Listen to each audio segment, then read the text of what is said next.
Dobro večer, želim. Moja pesma za večeras zove se Suze odanosti, čistoj duši mog oca.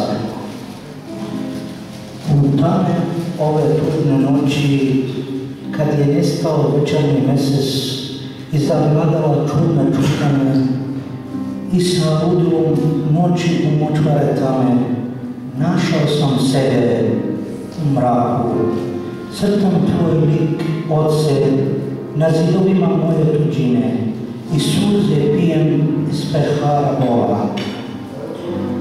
O žalosti, prođeše dani, prođeše godine, još uvijek na putu sam. I na stranicama života tresanje želje zbog susreta sa tobom, a kako se odužila čekanje posle ovog dugog udosustva, ispod krile čudne praznine gorko plakao sam.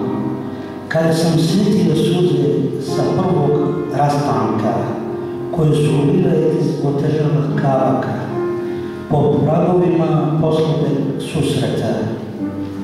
Kad si otišao jedno večer i nestao kao lepi dan, u trenucima večnog bola obuzela me crne čutanje i žudne srce koje se topi od sete. Za tobom, Oče, kralju voljenih, najljepše ceremonije ljubavi, pelulo se, osmahu koji si još uvijek na usnama, kome se proklanjam u trenucima tuge i sezonama sete.